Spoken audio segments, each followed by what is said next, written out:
जय Hind. World geography हम लोग कर रहे हैं, ठीक है। और यार हैप्पी दिवाली। दिवाली ख़त्म हो गया, काली पूजा ख़त्म हो गया, अब छठ आने वाला है, ठीक है। इसलिए क्लास थोड़ा इरेगुलर हो गया मेरे भाई, ठीक है। उसका रीज़न यही था कि दीपावली में फुल बिजी, घर की साफ़ सफाइयाँ, घर देखना होता है यार, ठीक है। इकलौता हूँ घर में, तो सारी चीज़ें मुझे ही करनी होती है, तो इसमें भी बिजी रहता हूँ। उसके बाद पीडीएफ्स बनाने होते हैं, स्लाइड्स बनाने होते हैं, तो उसमें अलग बिजी, ठीक है। उसमें बहुत टाइम लगता है। तो फिर अब थोड़े और इरेगुलर क्लासेस आएंगी छठ तक। छठ के बाद फिर हम वापस से कंटिन्यू हो जाएंगे, ठीक है। मतलब मुश्किल से 26-27 के बाद हम वापस से कंटिन्यू हो जाएंगे, ठीक है। अभी 1-2 दिन लेक्चर्स आएंगी अभी, ठीक है। तो कंटिन्यू करते हैं अपने स्टडी को। आज हम क्या पढ़ने वाले हैं? रॉक्स, कंटिनेंट और ओशियन के बारे में पढ़ने वाले हैं। हमारा ये लेक्चर 4 होने वाला है, ठीक है।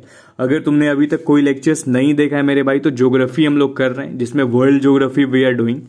And if you have not watched yet, तो जाओ और please do follow the series, ठीक है।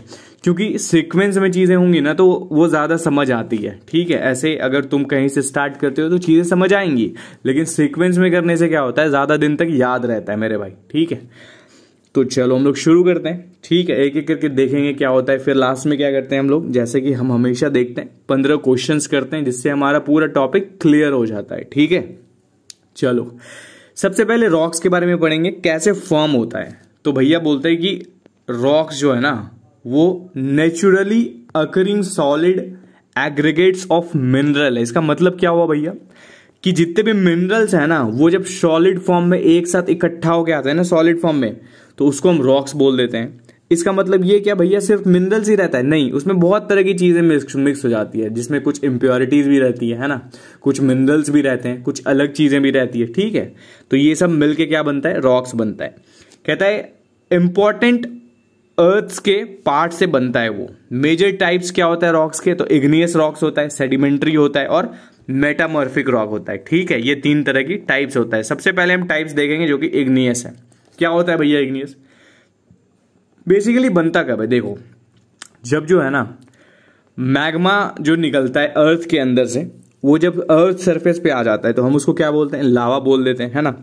जब लावा कूल होता है तो वो क्या बनता है, वो इग्नियस रॉक बनता है, ठीक है। यही यहां पर लिखा है कि भैया कब बनेगी वो, तो formed by cooling and solidification of मॉल्टन magma. मॉल्टन magma के सॉलिडिफिकेशन से बनता है ये। अच्छा, ये दोनों तरीके की चीजें हो सकती है। एक तो बाहर आके अर्थ सरफेस पे जब लावा के फॉर्म में आता है, उस टाइम पे भी ये कूल होके इग्नियस रॉक बनाते हैं, ठीक है, जिसको हम एक्सट्रूसिव बोलते हैं, ठीक है। और एक होता है इंट्रूसिव रॉक, जिसको हम प्लूटोनिक्स रॉक के नाम से भी जानते हैं, ठीक बात है।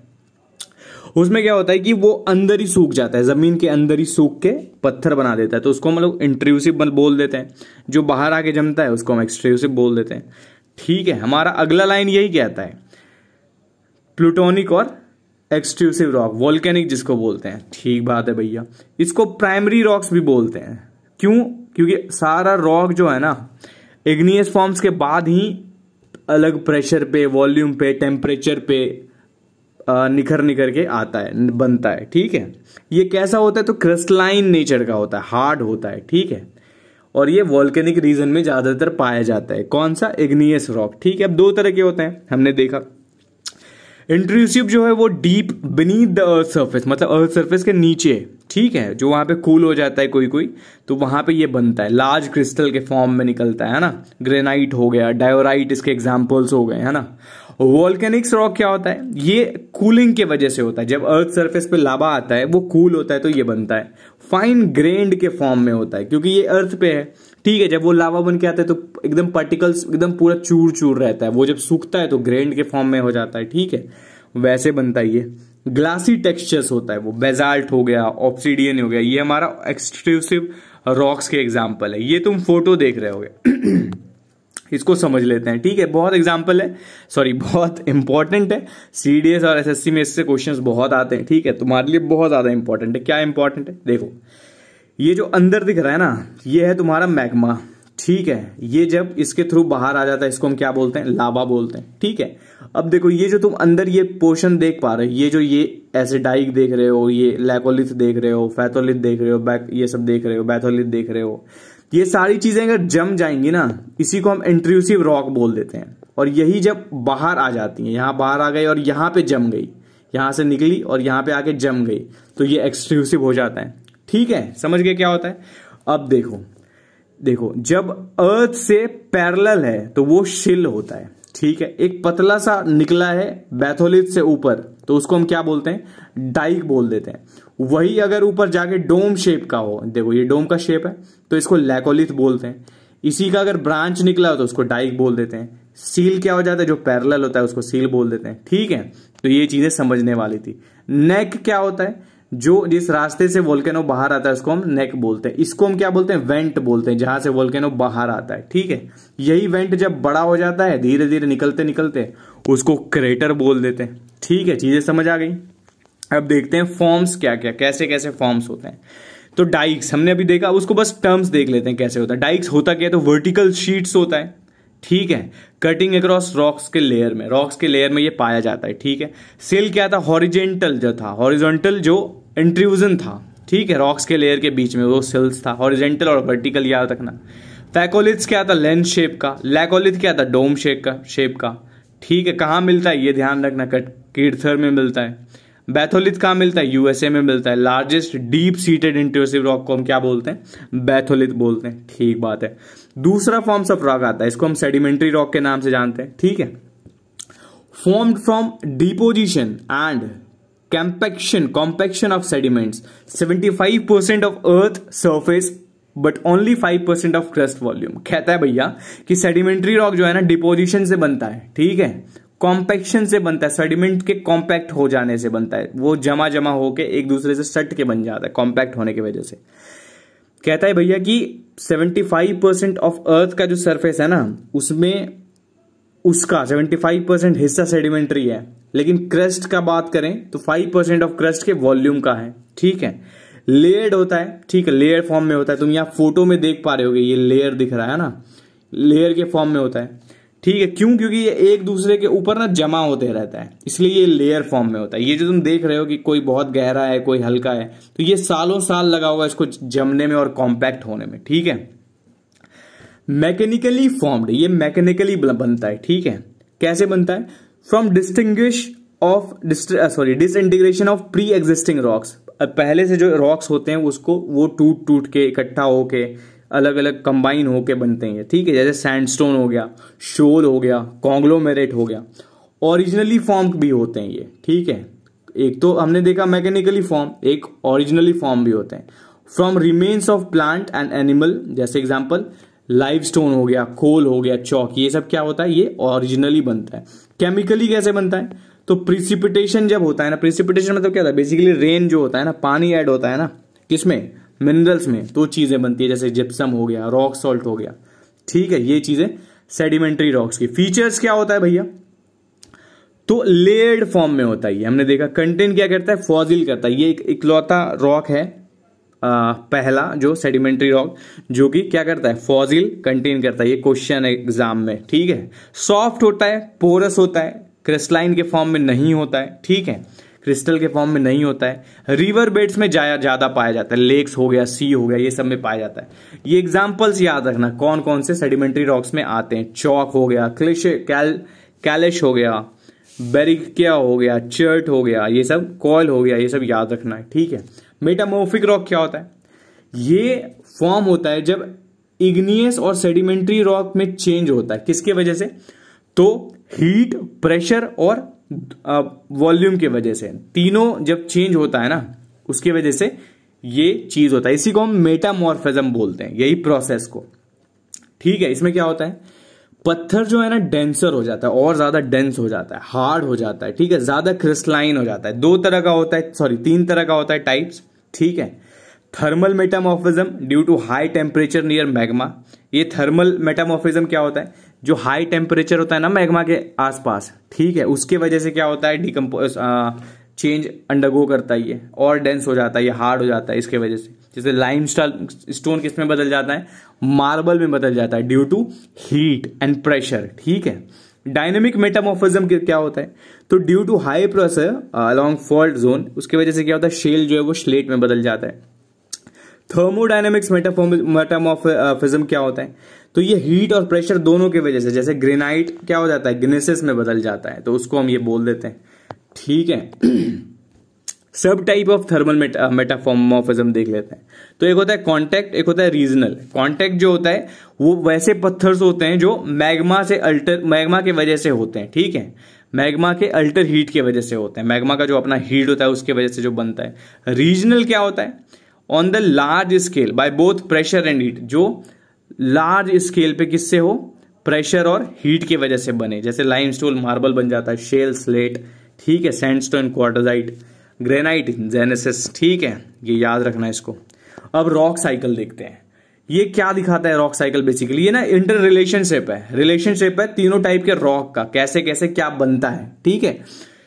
तो ये है any rock type can transform into another, कोई भी रॉक कोई भी दूसरा रॉक बन जाता है टाइम टू टाइम, ठीक है, चाहे वो मेल्टिंग के प्रोसेस से हो, इरोजन के प्रोसेस से हो, हीट या प्रेशर के वजह से हो, ठीक है।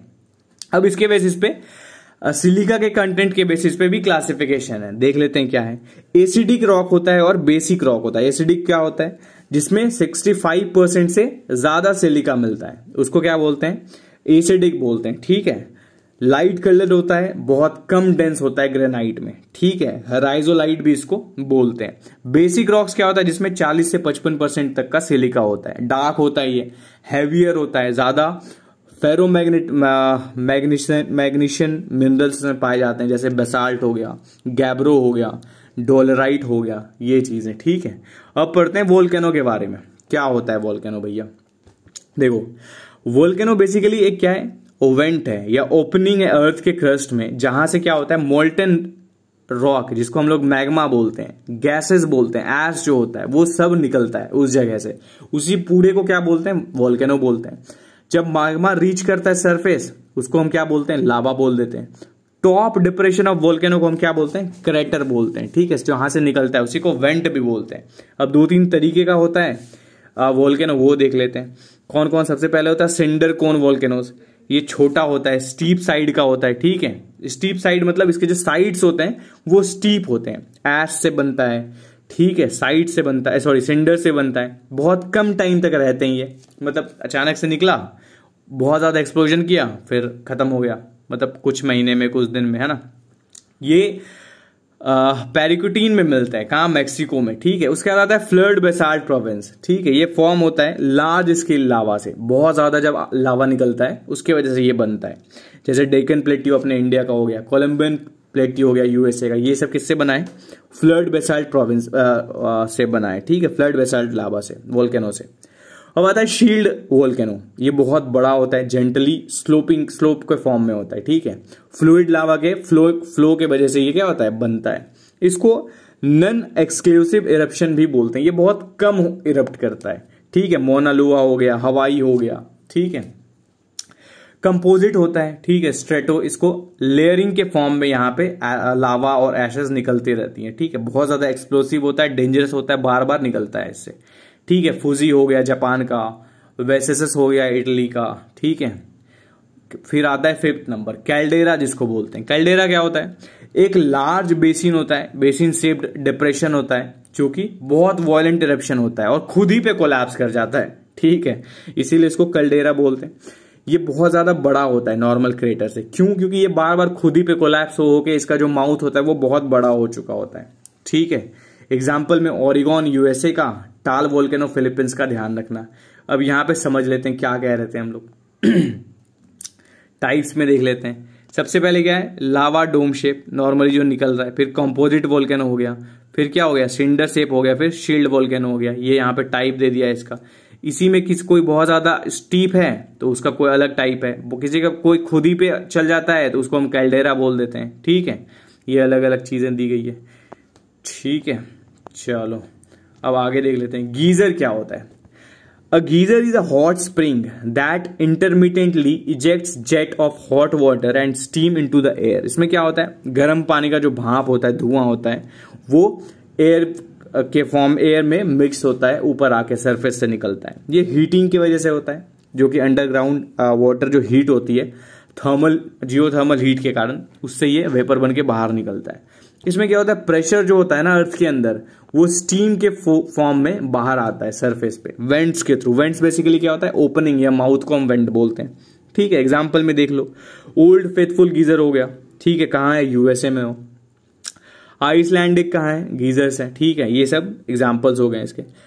कंटिनेंट्स एंड ओशन देख लेते हैं, जिसमें एक कंटिनेंटल ड्रिफ्ट थ्योरी हम लोग पढ़ेंगे। ये प्रपोज की कौन किए थे, तो ये अल्फ्रेड वेगनर प्रपोज किए थे, कब, 1912 में। ठीक है, ये स्टेट करता है सारा कंटिनेंट जो है ना, वो एक पहले बहुत पहले जो था वो सुपर कंटिनेंट के फॉर्म में ज्वाइंट था, जिसको हम लोग पैंजिया बोलते थे। ठीक है, और उसके आसपास जो ओशन था उसको हम पैंथालासा बोलते थे। ठीक है, तो क्या हुआ फिर कि 200 मिलियन पहले पैंजिया जो है ना टूटना शुरू हुआ, एक ड्रिफ्ट शुरू हुआ उसमें। ठीक है, और वो टूट के बीच में क्या हो गया, थेसिस सी बन गया बीच में। एक फोटो भी होगा यहाँ पे, देखो पैंजिया था पहले, ये पूरा सी है उसका। ठीक है, उसके बाद ये यहां से टूटना शुरू हुआ। ठीक है, उसके बाद फिर टूट टूट के अलग होने लगा, फिर ये कंटिनेंट बन गया। यही हम लोग पढ़ रहे हैं। ठीक है, एविडेंस क्या क्या दिया इन्होंने, तो जिग्सॉ फिट दिया एक, कि भैया coast line of Africa and South Africa fit together like puzzle pieces. मतलब अगर हम इसको कनेक्ट करना शुरू करें ना भैया, तो ये जो अफ्रीका है और ये जो कहां चला गया, हाँ अफ्रीका है और साउथ अमेरिका है, जैसे यहां पे तुम देख पा रहे होगे। ठीक है, ये यहां पे ये देखो, ये अगर हम इसको उठा के यहां लेते जाएं तो ये फिट हो जाएगा। तो ये फिट हो जा रहा था। एक तो ये बताया इन्होंने।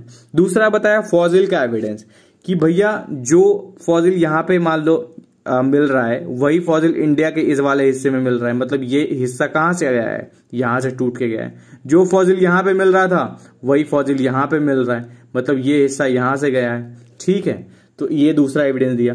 तीसरा रॉक के फॉर्म में दिया गया, रॉक स्ट्रक्चर के फॉर्म में। जो रॉक स्ट्रक्चर इधर पाया गया था वही रॉक स्ट्रक्चर यहां मिलता था। ठीक है, चौथा ग्लेशियल एविडेंस भी दिया गया, अलग अलग ग्लेशियल डिपॉजिट्स हो गया, वो भी सेम मिलता था उसके कोने कोने पे। ठीक है, ठीक बात है। काउज क्या था, तो वेगनर बताते हैं कि टाइडल फोर्स जो है ना मून का और सन का, उसके वजह से ये हुआ था। और सेंट्रीफ्यूगल फोर्स भी रीजन था अर्थ के रोटेशन से जो उत्पन्न हो रहा था। ठीक है, बाद में फिर प्रूव हुआ कि ये सफिशिएंट नहीं है, फिर मॉडर्न थ्योरी इसको रिप्लेस कर दिया, जिसको प्लेट टेक्टोनिक्स भी बोलते हैं। ठीक है, तो मॉडर्न अंडरस्टैंडिंग क्या बोलता है कि अर्थ का क्रस्ट जो है ना वो डिवाइड है लिथोस्फेरिक प्लेट्स में। ठीक है, इसमें क्या होता है, plates float over the semi molten asthenosphere, कि ये जो है ना भैया प्लेट्स, ये जो टूटा टूटा दिख रहा है, ये खुद एक मोल्टन सेमी मोल्टन प्लेट्स पे फ्लोट कर रहा है, जिसको हम क्या बोलते हैं, एस्थोनोस्फेयर बोलते हैं। ठीक है, ये मोमेंट काउज की होता है, कॉन्वेक्शन की वजह से होता है। क्यों, कि भैया वो सेमी मोल्टन फॉर्म में है, तो उसके बीच में क्या होता है, कन्वेक्शन करंट आता है, तो उसके वजह से ये तैरते रहती है। ठीक है, ये बाद में पता चला गया। ठीक बात है। कंटिनेंट एंड ओशन, ये अच्छा ये सेम चीज रिपीट हो गई क्या, सॉरी। चलो अब हम पढ़ते हैं major features of ocean floor, एक एक करके देख लेते हैं। ठीक है, कि जैसे जैसे हम समुद्र में नीचे जाएंगे भैया वो क्या क्या मिलेंगी हमको। ठीक है, सबसे पहले कंटिनेंटल शेल्फ पढ़ेंगे। ये क्या है, जैसे हम लोग नीचे जाएंगे ना, जैसे मान लो एक कोस्ट पे हम लोग खड़े हैं और समुद्र के नीचे चलना शुरू कर दिए, तो क्या मिलेगा, सबसे पहले कंटिनेंटल शिफ्ट मिलेगा। कहां तक भैया, तो 80 किलोमीटर तक जो है ना, 80 किलोमीटर से 1500 किलोमीटर तक ये मिलेगा हमको। डेप्थ कितना होगा, 200 मीटर तक डेप्थ होगा ये। ठीक है, बहुत नैरो होगा, very narrow along the coast of South America. South America का जो है वो बहुत नैरो है, लेकिन बहुत वाइडली स्प्रेड है। कहां, आर्कटिक ओशन में।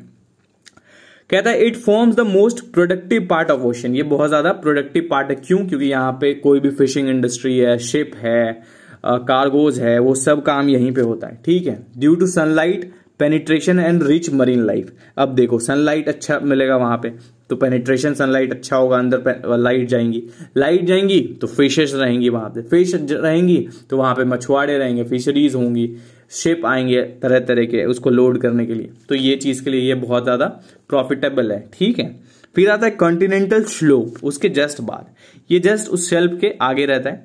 इसका एक स्टीप स्लोप होता है। स्टीप स्लोप मतलब डायरेक्ट गड्ढा, बहुत ज्यादा 200 मीटर तक हो सकता है, से लेके 3000 मीटर तक डेप्थ में रहता है। यहाँ पे स्लोप कितना होता है, 4 डिग्री से 5 डिग्री तक रहता है, ये ध्यान रखना है, ठीक है।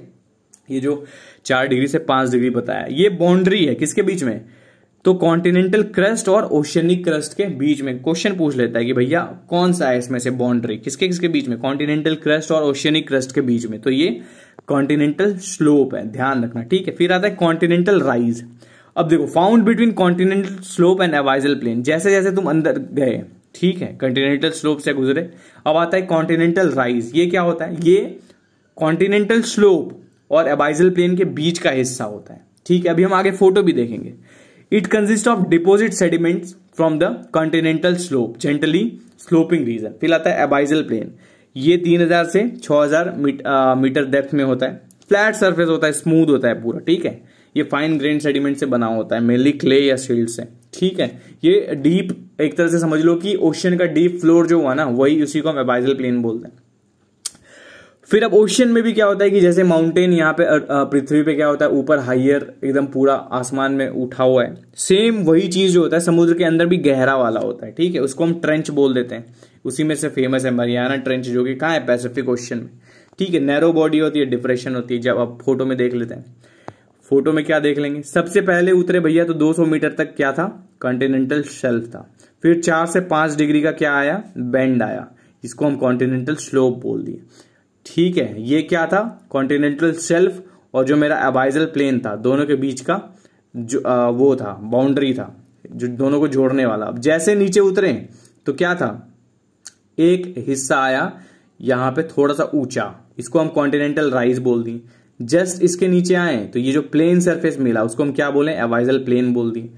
इसमें जो बहुत ज्यादा ऊंचा ऊंचा माउंटेन वगैरह होता है, जो हमको ऊपर से आइलैंड फॉर्म में दिखता है, उसको सी माउंट बोल देते हैं या वोल्केनिक आइलैंड बोल देते हैं। अगर उसमें वोल्केनो निकलता है तो वोल्केनिक आइलैंड, अगर नॉर्मल माउंटेन है तो सी माउंट बोलते हैं। अब इधर गए, जो ये बीच में गड्ढा है, इसी को ट्रेंच बोल देते हैं, या फिर तुम ओशियनिक रिज बोल दो। अगर नॉर्मल छोटा छोटा है तो फिर क्या बोल देंगे, रिफ्ट वैली बोल देंगे या मिड ओशियनिक रेंज बोल देंगे। अगर बहुत डीप है तो फिर उसको ट्रेंच बोल देंगे, ठीक है। फिर सेम इधर आगे बढ़ जाते हैं। तो ये हो गया मेरा फोटो से समझ में, इमेज में समझ आ गया। अब सी फ्लोर स्प्रेडिंग थ्योरी देख लेते हैं। एक थ्योरी था जो कि हैरी हेस के द्वारा 1961 में प्रपोज हुआ था, ठीक है। इन्होंने सजेस्ट करा कि सी फ्लोर स्प्रेड जो हुआ था ना, आउटवर्ड हुआ था मिड से, ठीक है, where new oceanic current is formed by upwelling of magma. देखो यहां से मैग्मा निकल रहा है, इसके वजह से क्या हो रहा है, समुद्र का पानी इधर उधर होगा, ठीक है। तो ये वाला पार्ट जो है इधर टूटेगा, ये वाला पार्ट इधर होगा, ठीक है, डाइवर्ट होगा। तो यही इन्होंने बताया था। ओल्डेस्ट क्रस्ट जो है ना, वो पुश अवे होता है from the ridge as new magma emerges and solidify. क्यों होता है ये, तो नीचे का जो मैग्मा है उसको निकलना होता है, इसीलिए। अब इसी का टाइप्स है, मिड ओशियनिक रिज हो गया, ठीक है, central region from which lava erupt, इसी को मिड ओशियनिक रिज बोल देते हैं। न्यू क्रस्ट फॉर्म होता है कब, जब यही लावा निकलेगा और यहाँ पे जम जाएगा, ठीक है। मूवमेंट ऑफ प्लेट्स क्या होता है, अब देखो ये उठ रहा है तो ये प्लेट इधर मूव किया, ये प्लेट इधर मूव किया, तो ये मूवमेंट हो गया। सबडक्शन क्या होता है, older crust sink into the mantle forming ocean trench. अब क्या होता है, अब जैसे यहां पे क्या हो रहा है कि ऊपर जा रहा है, कहीं कहीं पे क्या होता है ये नीचे जा रहा होता है, तो वही सबडक्शन जोन हो जाता है, ठीक है। उसी को हम क्या बोल देते हैं, रिज बोल देते हैं, ओशियनिक रिज। अब देख लेते हैं मिड ओशियनिक रिज क्या होता है। ये फाउंड होता है middle of the ocean basin के, लॉन्गेस्ट होता है, ठीक है, माउंटेन रेंज ऑन अर्थ। कितना, 65,000 किलोमीटर का है ये, ठीक है, लार्जेस्ट माउंटेन रेंज है अर्थ में, ये जो मिड ओशियनिक रिज है, ठीक बात है। ये रिप्रेजेंट करता है डाइवर्जेंट प्लेन। इसमें क्या होता है, जैसे ये ऊपर निकलेगा ये इधर डाइवर्ट करेगा, ये इधर डाइवर्ट करेगा, ठीक है। न्यू क्रस्ट फॉर्म होता है यहाँ पे, कैसे, ये जब ऊपर निकलेगा तो इस पे क्या होगा, इकट्ठा हो जाएगा सारा, सॉलिडिफाई हो जाएगा, इसी को हम क्या बोलते हैं, मिड ओशियनिक रिज बोल देते हैं। बेसिकली रिज बोलते हैं, लेकिन ये बीच से होता है तो इसको मिड ओशियनिक बोल देते हैं। कंटिनेंटल मार्जिन क्या होता है, transition between Continental and oceanic crust. Continental crust कौन सा हो गया, जो इधर वाला हिस्सा है, जो कंटिनेंट जिसपे हम लोग रहते हैं। ओशियनिक क्रस्ट क्या हो गया, जो ये पानी वाला हिस्सा है, ये पूरा क्या हो गया, ओशियनिक क्रस्ट हो गया। इसमें हमने पढ़ा कॉन्टिनेंटल शेल्फ, स्लोप और राइज, ये हम तीनों पढ़ लिए, ठीक है। अब आगे देखते हैं, कोरल्स के बारे में थोड़ा देख लेते हैं। कोरल्स रीफ होता है, कोरल्स ब्लीचिंग क्या होता है ये सब टर्म देख लेते हैं। तो कोरल्स क्या होता है, कोरल जो होता है ना मैरीन ऑर्गेनिज्म है, ठीक है, जिसको हम जूजेंथेलिया भी बोलते हैं, ठीक है, इसको एल्गे साइम्बायोन्ट्स बोलते हैं। मतलब होता क्या है, देखो जूजेंथेलिया जो है ना वो कोरल्स को बहुत पसंद है, जहां जूजेंथेलिया रहेगा वहां कोरल्स रहेगा, ठीक है। एल्गे का क्या है, सबॉइंट सही है। Coral are made up of calcium carbonate, coral किससे बनाए, कैल्शियम कार्बोनेट से बनाए, के सेक्रीट करने से बनाए, ठीक है। दे फॉर्म रीफ्स, इसी की वजह से क्या बनता है, रीफ्स बनता है, जो एक आइलैंड फॉर्म में भी बनता है, ठीक है, वार्म ओशियन वाटर में। कंडीशन क्या क्या रिक्वायर्ड है कोरल के ग्रोथ के लिए, बहुत इंपॉर्टेंट, सलीन वाटर चाहिए, ठीक है, फ्रेश वाटर में ये सर्वाइव नहीं करती है, ठीक है। क्लीन चाहिए, सेडिमेंट्स फ्री वाटर चाहिए, इसमें सेडिमेंट नहीं रहना चाहिए। क्यों, क्योंकि सेडिमेंट्स रहेगा तो सनलाइट का पेनिट्रेशन कम होगा, है ना, सनलाइट अंदर कम जाएगी, तो फिर कोरल जो है वो जिंदा नहीं रह पाएगी, क्योंकि उसको टेम्परेचर कितना चाहिए, 20 से 35 डिग्री वार्म टेम्परेचर चाहिए, ठीक है। अब सनलाइट जाएगी नहीं तो ठंडा रहेगा ये, सनलाइट चाहिए, ठीक है, शैलो डेप्थ चाहिए इसको। कोरल ब्लीचिंग एक टर्म आता है, क्या होता है वो भी देख लेते हैं। जब जूजेंथेलिया को एल्गे आर एक्सपेल्ड और डाई ड्यू टू वार्मिंग और pollution, coral lose their colour and turn white. क्या हुआ भैया, ये कोरल का ब्लीच हो जाना मतलब क्या होता है कि जब जूजेंथेलिया जो है ना वो मर जाता है, मान लो पॉल्यूशन हो गया या बहुत ज्यादा गर्म हो गया पानी, या बहुत ठंडा हो गया, या पॉल्यूशन बहुत फैल गया, तो क्या होता है कि जूजेंथेलिया एल्गी जो है वहां से मर जाती है वो। अब जैसे वो मरी तो उस पर डिपेंडेंस कौन है, कोरल्स है। कोरल्स क्या होता है, वो तुरंत व्हाइट होना शुरू हो जाता है, अपना कलर क्या होता है, लूज कर देता है, इसी को हम कोरल ब्लीचिंग बोल देते हैं, ठीक है। It is a major environmental threat, ये बहुत बड़ा एक थ्रेट है हमारे इन्वायरमेंट के लिए, ठीक बात है। अब देखते हैं types of coral lips, important notes देख लेंगे फिर खत्म हो जाएगा हमारा। क्या है टाइप्स ऑफ कोरल लिप्स में, चार्ल्स डार्विन ये दिए थे, 3 तरह का है। क्या है, फ्रिंजिंग रिप्स है, फाउंड कहां होता है ये, तो शोर लाइन ऑफ आइलैंड्स के पास ये फाउंड होता है। बैरियर रीफ कहां होता है, found in parallel to the coast, separate कौन करता है, लगून के द्वारा सेपरेट किया जाता है ये, ठीक है। अटोल होता है, रिंग शेप्ड होता है, इनक्लोजिंग अ लगून, लगून को इनक्लोज करके ये रखता है, तो ये अटोल हो जाता है, ठीक है, ध्यान रखना इसको। नोट्स में क्या है, कंटिनेंटल शेल्फ जो है वो बहुत वाइडेस्ट होता है, कहां, आर्टिक ओशन में, और नायरोएस्ट होता है कहां, साउथ अफ्रीका में, ठीक बात है। कंटिनेंटल स्लोप जो है वो बहुत ज्यादा ट्रू एज है, मतलब हम देखे थे वहां से गड्ढा बहुत क्या होता है, 4 से 5 डिग्री तक नीचे स्लोप बन जाता है, ठीक है। कोरल पॉलिप्स क्या होता है, टीनी मरीन एनिमल्स होता है, ठीक है, एल्गी पे डिपेंडेंट होता है। सिम्बायोटिक बेसिकली क्या होता है, एक दूसरे पे जो डिपेंडेंट्स होते हैं, तो और क्या करते हैं, वो फोटोसिंथेसिस परफॉर्म करते हैं, ठीक है। टेम्परेचर यहाँ पे बहुत ज्यादा अच्छा फैक्टर है कोरल के ग्रोथ के लिए, ठीक है। कोरल रीफ्स मेनली कहाँ पाया जाता है, तो 30 डिग्री नॉर्थ से 30 डिग्री साउथ के लैटिट्यूड में। जूजेंथेलिया एल्गी जो है वो कोरल के टिश्यू के अंदर लीव करता है, ठीक है, और यही उनको ब्राइट कलर देता है, ठीक है। अब हम क्वेश्चन देख लेंगे, हमारा मस्त टॉपिक क्लियर हो जाएगा, ठीक बात है। Which of the following rocks is known as primary rocks, कौन सा इसमें से प्राइमरी रॉक्स है, हमने देखा था भैया, क्या था, सबसे पहले निकलता है इग्नियस रॉक, ठीक है, ये हमारा प्राइमरी रॉक्स है। डाइक्स और सिल्स जो है वो किसके एग्जाम्पल है, तो ये अंदर बनता था, ठीक है, इंट्रूसिव इग्नियस रॉक्स के एग्जाम्पल है ये। विच of the following rocks is organically formed, organically इसमें से कौन सा रॉक बन रहा था, भैया ये बन रहा था कोयल, है ना, कोल ऑर्गेनिकली बनता है। Which of the following pairs is incorrectly matched, इसमें से इनकरेक्टली मैच्ड कौन सा पेयर है भैया, तो ये ग्रेनाइट का पेयर है मेरा भाई, ठीक है, बसाल्ट के साथ वो नहीं होता है, ग्नेसिस बनता है उससे, ठीक है। Deccan traps of India are the example of, हमने देखा था फ्लड बेसाल्ट प्रोविंस का ये एग्जांपल था, ठीक है। कैल्डेरा बेस्ड डिस्क्राइब क्या होता है भैया, ये खुद पे ही क्या हो जाता है, खुद पे ही वो हो जाता है, गिर जाता है। तो a narrow went through which lava comes out, इसको कैल्डेरा बोलते हैं, नहीं। अ लार्ज डिप्रेशन, ठीक है, formed after the collapse of volcano column, बिल्कुल कोलैप्स के बाद जो बहुत बड़ा डिप्रेशन बनता है उसी को। गीजर क्या है भैया, मेल्टिंग ऑफ ग्लेशियर, नहीं। सडन कूलिंग ऑफ लावा, नहीं। एक्सप्लोजन ऑफ स्टीम्स अंडरग्राउंड, बिल्कुल ये स्टीम का ही एक्सप्लोजन है भैया। कंटिनेंटल ड्रिफ्ट थ्योरी प्रपोज किसने किया था, तो ये हमारे अल्फ्रेड वेगनर भैया ने किया था, ठीक है, ध्यान रखना इसको। Super continent propose by Wegener, कि ये जो क्या था, इनको क्या बोलते थे, जो सुपर कॉन्टिनेंट था, इसको हमने क्या बोला था, पेंजिया बोला था क्या भैया, बिल्कुल पेंजिया बोला था। और पेंथलासा क्या था, ये जो ओशियन उसको सराउंड करके था। अब वो दोनों के बीच में जो ब्रेक हुआ था, ठीक है, उसको थेटिस सी हम लोग बोलते थे, ठीक है। Which of the following statement about acidic rock is correct. इसमें क्या होता है, हाई सिलिका कंटेंट होता है, ठीक है, और लाइट कलर का होता है, ये ध्यान रखना है इसको, ठीक है। चलो दी कंटिनेंटल शेल्फ इज, ये कंटिनेंटल शेल्फ क्या होता है, तो भैया ये क्या होता है, फ्लैट एट द बॉटम, नहीं, सबमर्ज्ड मार्जिन ऑफ कंटिनेंट, नहीं नहीं, हाँ सबमर्ज्ड मार्जिन ऑफ कंटिनेंट, सही बात, यही तो है ये, ठीक है। Which part of the ocean is considered the most productive for marine life, marine life के लिए ओशन का कौन सा पार्ट बहुत ज्यादा प्रोडक्टिव है, तो ये भैया हमारा कॉन्टिनेंटल शेल्फ है, क्योंकि ज्यादातर जो फिशरीज है यही होती है ना, सनलाइट अच्छे से पेनिट्रेट कर पाती है यहाँ पे। ग्रेट बैरियर रीफ लोकेटेड कहाँ है, ये हमने पढ़ा था, कहाँ पढ़ा था भैया, ये कोस्ट लाइन ऑफ कहाँ, ऑस्ट्रेलिया में ये है मेरे भाई, ठीक है, क्या Great Barrier Reef. Question number 14 क्या है, the sea floor spreading theory was proposed by, sea floor spreading theory किसने दिया था, ये दिया था भैया हैरी हेस ने, एच ने, ठीक बात है।